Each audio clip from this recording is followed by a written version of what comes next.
Why does your mind resist the present and live in the past or the future? Think for a moment about how long you have been waiting to live the life you want. Maybe you are waiting for the weekend, the next opportunity, things to improve, or someone to change. But while you wait, the days pass with a speed you only notice when it is too late, and age itself starts becoming the new excuse. Eckhart Tolle called this ordinary unconsciousness. It is not the dramatic suffering that breaks you. It is the background noise that never stops, the low tension you have learned to ignore so well that you no longer realize it is there. You wake up already leaning towards later. You eat while thinking about work. You work while waiting to rest. You rest while worrying about what comes next. This video explores Tolle's teaching on why resistance to the present is not a habit you can correct through discipline alone. It is something older, quieter, and already operating in you now. You will understand why complaint, waiting, and resentment are not personality traits. They are symptoms of something moving through you without your conscious choice. Why does your mind resist the present and keep living in the past or future? Most people spend their whole lives in ordinary unconsciousness, ruled by a mind that never stops demanding, comparing, and projecting. It is not sharp pain, and it is not obvious misery that makes you cry out loud. It is something subtler and more destructive. A low level of discomfort disguised as routine, a mild dissatisfaction, a floating boredom, an almost continuous nervousness that gets accepted as normal life. We become so used to that heaviness that we stop questioning it. It works like the static behind an old electrical device or the constant hum of air conditioning in a room. Hours pass and you stop hearing it. It becomes part of the atmosphere and the brain edits it out. But when the machine suddenly stops, you feel instant relief. Only in that silence do you realize how much strain the noise was placing on you. Only then do you see that the tension had been there the whole time. To escape that inner hum, we turn to everyday anesthetics. Alcohol, drugs, sex, food, non-stop work, shopping, or staring at a television screen for hours become temporary shelters.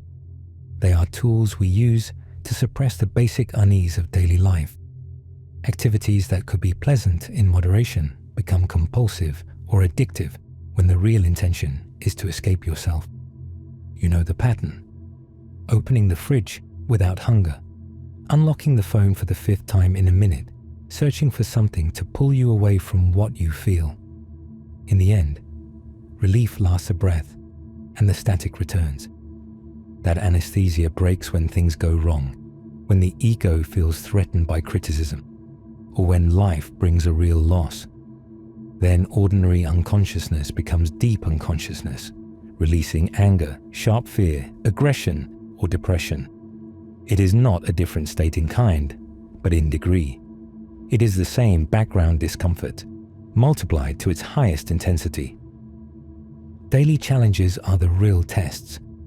The best indicator of where you are is how you handle ordinary disruptions. When a problem appears, an unconscious person tends to become even more unconscious, dragged away by reaction. A conscious person uses the difficulty to become more intensely awake. Every challenge becomes a fork in the road. You can use it to wake up, or you can let it push you into a deeper sleep. The key is to grow in presence during ordinary situations, when life is relatively easy. If you learn to witness your thoughts, you may be surprised to discover for the first time the hidden current of tension you carry when you are alone with yourself. It is a mental resistance that pushes you away from now and activates when you least expect it, even when you believed you were calm. Start noticing the small signals, the urge to complain, the impatience in a queue, the need to be somewhere else. Do not condemn them. See them. In seeing them, ordinary unconsciousness begins to lose its grip, and the present becomes available again. With practice, that awareness becomes a quiet strength. You stop treating discomfort as a command and begin seeing it as information. The moment you notice the inner hum without obeying it, a gap opens. In that gap, you are no longer the reaction. You are the presence watching it. We live trapped in the habit of complaining about everything, aloud or silently, without realizing that every complaint is a declaration of war against reality. We complain about the weather, traffic, or what someone said, assuming it is natural. But complaint is always a refusal to accept what is, and it carries a heavy charge of unconscious negativity. The exact moment you complain, you abandon your power and become a victim of circumstances, handing your inner state to any external event. It is comfortable for the ego, but destructive for awareness, because it condemns you to protest against a present that is already happening, and that your frustration cannot change. This constant resistance becomes a systematic rejection of where we are and when we are. Some people spend their entire lives wanting to be somewhere else, convinced that well-being lives in any place except this one. Their present is never good enough. Their here always seems to lack something. The only real alternative to this waste is to be fully where you are, giving complete attention to the space you occupy in this second. When your current situation becomes truly intolerable and creates unhappiness, you have only 3 legitimate options: leave the situation, change it, or accept it completely. Taking responsibility for your life means choosing one of these now and accepting the consequences without excuses or negativity. If you decide to act, either to change what is happening or to walk away, first clear the inner rejection, because action born from clarity is more effective than action born from anger. Even if you make a mistake by moving, you will have learned something, and that already breaks the stagnation. If you genuinely cannot change anything and cannot leave, then what remains is surrender, releasing all inner resistance so the character that loves being miserable can no longer survive. This inability to yield to the present generates the stress that erodes daily well-being. Stress is the direct result of being physically here while wanting to be mentally somewhere else, or living in the present while desperately trying to reach the future. It is an inner split that tears you apart. It happens when you are having dinner with someone you love while mentally reviewing tomorrow's emails, or walking towards a meeting while already rehearsing the argument you imagine will happen when you arrive. You divide yourself in two and sabotage the only real instant you possess. You can walk quickly, work fast, or even run when circumstances demand it, but do it with full surrender, enjoying the flow of energy in the movement, instead of projecting your mind into the next step. The past also consumes much of your attention through memory. We spend hours replaying old achievements, reopening wounds, or feeding stories in which we were victims of other people's actions. This mental activity produces guilt, pride, resentment, anger, or self-pity, emotions that only reinforce a false identity. You need to let the past die in every moment, releasing the weight of what has already been, so you stop building a self made of memory. At the same time, the mind projects forwards, searching for threats through constant worry.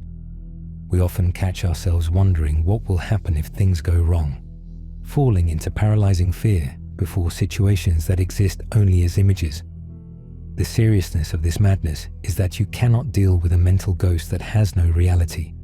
You only have resources for now, because the future is an illusion that devours your sanity before you can defend yourself against it. The way out begins with one sober recognition. Complaint, memory, and worry are not facts. They are movements of unconsciousness asking to be seen. Whenever you notice them, pause, feel the body. Ask whether action is possible now. If it is, act cleanly. If not, release the story. Presence is not passivity. It is the only place where intelligent action, forgiveness, and genuine freedom can arise without resistance and without feeding the old inner war again. We spend years chasing goals with such intensity that we end up turning the present into a mere stepping stone, an inconvenient means to an imagined end. When a goal absorbs all your attention, the joy of what you are doing disappears, and you find yourself waiting for something outside you to happen before life can truly begin. This fixation creates a mental pattern of permanent dissatisfaction.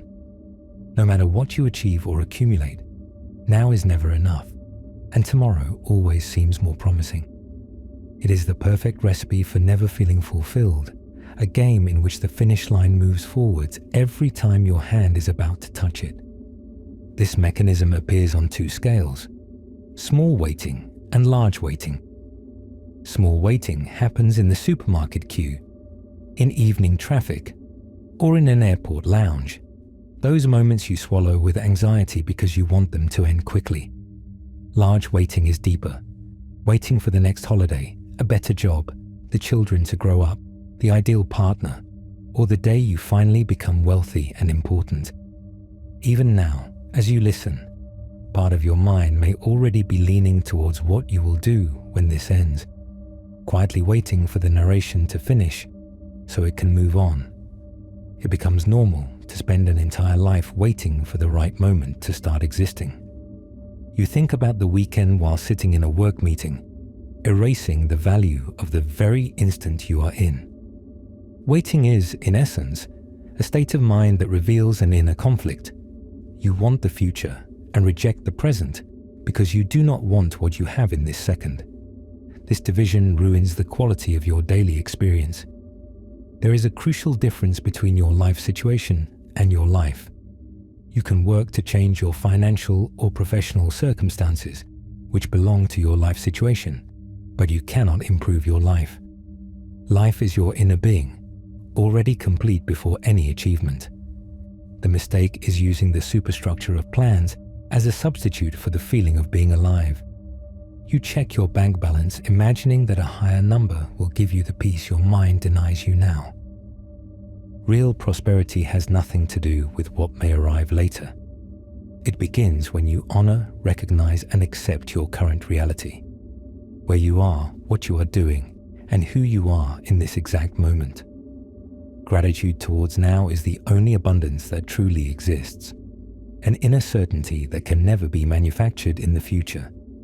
If you act from lack, even if you earn millions, you will still feel a deep emptiness and compulsively seek the next gratification to calm the alarm inside. The object changes, but the hunger remains the same, because the issue was never the external prize. It was the consciousness that kept postponing life. That is why it is vital to abandon waiting as refuge. The false, unhappy character we have built needs time in order to survive. It feeds on the past to justify its identity, and on the future to promise a salvation that never arrives. This illusory self knows that the present moment is its death, the end of its control over you, so it feels threatened by the silence of stillness. It will do everything it can to drag you back into anticipation or memory, activating a quiet resistance disguised behind even your noblest ambitions. In fact, there is an even darker mechanism sabotaging your experience in this very second, an ordinary hidden force directing your reactions before you can perceive it. To see it, you must stop waiting long enough to feel the unease beneath the waiting. There, the next layer begins to reveal itself to you. Hidden resentment acts like a silent poison that destroys your environment from the inside. It takes only a small trace of ill will towards someone close for the energy you carry to begin contaminating your life and the lives of those around you. The mind keeps producing stories and justifications around that conflict, feeding an emotion that is nothing more than your body's physical response to hostile thoughts. When you look closely, you realize you are holding a heavy load that no one forced into your hands. You want the other person to change or to suffer for what they did, but the only one being worn down in this moment is you. It matters little whether your arguments are valid or whether you have every reason to be angry, because the deeper fact is that you are resisting what already is. The moment you decide to fight the facts, you turn the present into your enemy and create a fracture between your inner world and the outer world. That unhappiness does not stay sealed inside you. It spreads outward and poisons the shared psyche you are part of. It is invisible pollution, but it is real. It happens when you enter a room dragging tense silence after an argument with your partner, and you feel the atmosphere thicken, while everyone else becomes careful without knowing why. To escape this harmful loop, there are only 3 valid paths. Stop doing what you are doing, speak clearly with the person involved, and express what you feel, or drop the negativity your mind has built around it. Maintaining some halfway position is madness, because it blocks any real transformation. Negativity is never the best tool for solving a problem. Whatever you build under its influence will carry the same frustration in its foundations. Even if your words sound reasonable, the emotional charge beneath them will keep recreating the conflict in another form, with another person, on another day. Unhappiness behaves like a contagious illness, spreading more easily than any physical virus. Through resonance, your hostility activates and feeds the hidden distress in people you meet throughout the day. You see it when you answer a colleague sharply and watch their face change, triggering a chain of pointless friction that ruins the day for everyone. The mechanism keeps shared suffering alive, an automatic impulse that pulls you into reactions you barely understand. The question almost no one asks is whether you truly have a choice. And the answer begins the instant you notice resentment in the body, before the story claims your voice again. In that gap, presence returns, and the poison finally loses the hand that kept serving it for so long. Letting go happens the same way you open your hand to drop a piece of burning coal. You do not argue with the pain or search for a theory that justifies the damage. You release the palm because you recognize the burn is useless. You put down heavy luggage when you understand nobody is forcing you to carry it. Suffering stops the moment you see the burden for what it is and decide you no longer want to hold pain for another second. When discomfort is dense enough to become deep pain, or when it activates old wounds, the mechanism needs one extra step. You must combine acceptance with the light of presence, holding attention on what is happening inside. The patterns of ordinary unconsciousness, by contrast, collapse as soon as you notice that they do not serve you, and that you can choose your response. Realizing you are not merely a bundle of conditioned reflexes means you have touched the power of now, breaking the inertia of the character you used to perform. You experience it when someone makes a cutting remark at a family lunch, and instead of biting the hook and arguing as before, you notice the impulse to react, then stay still, breathing into silence. Calling certain emotions negative does not create inner division. That split was drawn earlier, when the mind judged the present as a mistake. Allowing anger, irritation, or resentment to be felt is necessary if you want to avoid repression, which only buries living conflict beneath a mask of fake spirituality. The real work is to move towards an inner space where those reactions stop arising, because resistance no longer has anything to feed on. True acceptance transmutes emotions in the act, changing your inner state immediately. If you truly knew, in your deepest center, that everything was all right, harmful emotions would have no firm ground from which to grow. Without judgment or rejection of what is happening, negativity loses its reason for existing. The real problem is that we usually hold an intellectual idea in the head, repeating that everything is perfect, while underneath we keep feeding a constant suspicion that reality is betraying us. That quiet contradiction reveals a deeper distortion in how we perceive time. We think acceptance means surrendering the future, giving up change, or approving what hurts. But acceptance belongs only to this instant. It clears the mind so action can arise cleanly, without resentment dragging it backwards.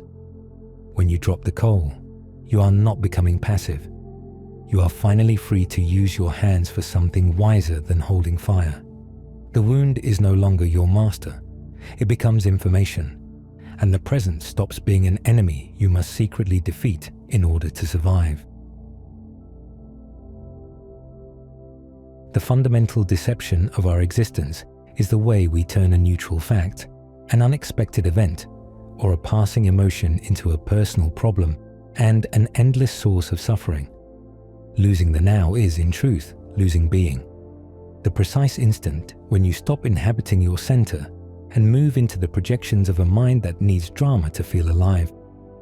We think difficulties come from external events, when the real tragedy is the mental veil we place over reality. To be free of time means no longer needing the past to hold your identity together, or the future to deliver your fulfillment. It is the deepest transformation of consciousness you can imagine, a shift in which your value no longer depends on what you were or on what you promised to become. This awakening does not happen overnight. It is a process of continual fluctuation. First, you notice how rarely your attention rests in the present. Then, more often, you choose to withdraw energy from thought and bring it back to here and now. Eventually, presence stops being an isolated effort and becomes your prevailing state. You experience it when you wash the dishes or walk towards the car, and for a few seconds the mental rumination switches off. Only action remains, clean, light, and immediate.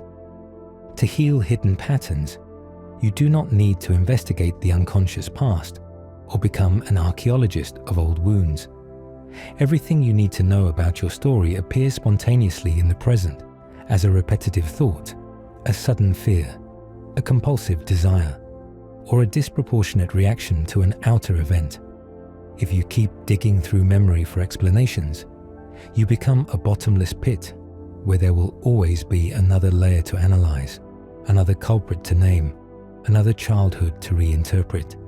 It is an attractive trap for the mind, which loves labeling pain far more than dissolving it. There is a stubborn illusion that the future will free you from the past, as if you simply needed more time to process what hurt. Only the present can free you from yesterday, because collecting more minutes will never save you from the chains of time. The past has no power to survive in your presence. It prospers only when you are absent, lost in clouds of distraction. The story you tell about yourself is alive in you right now, embodied in your habits and daily reactions. You see it when someone ignores your message and a desolate hollow opens in your chest. That reaction may belong to childhood, yet you blame the phone in your hand. The key is to give attention to the present, observing your behaviors, fears, and desires as they happen, without judging or analyzing them. If you can stay awake enough to witness your reactions without condemning them, you are dismantling the past through the transforming power of sustained attention. Do not try to understand why you are the way you are, and do not try to decode the origin of every conditioning. Forget the need to explain yourself. Yesterday is a specter that dissolves beneath the steady gaze of awakened consciousness, which begins to reclaim a stillness beyond words. Behind this silent observation waits a concrete physical tool, a definitive anchor the mind fears because it knows your true freedom lives there. It is not mystical. It is attention brought back to the body, the breath, the hands, the pressure of the feet, the simple fact of standing here.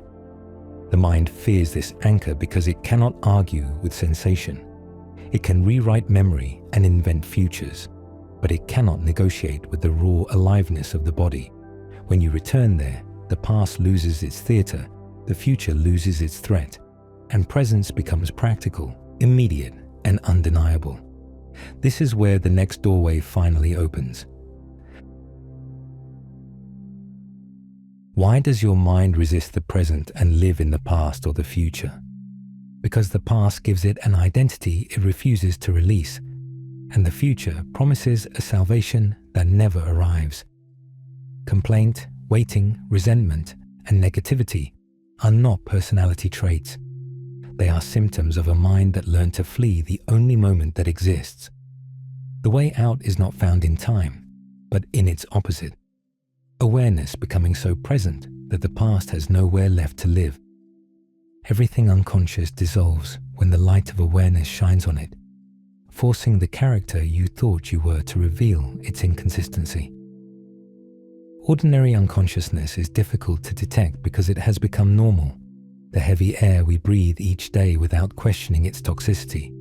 We have grown so used to living halfway that awakening feels like a threat. The mind would rather keep repeating its familiar noise than meet the silence where its authority begins to fade. To break this trance, you need a steady practice of self-observation, a continuous monitoring of your mental and emotional state.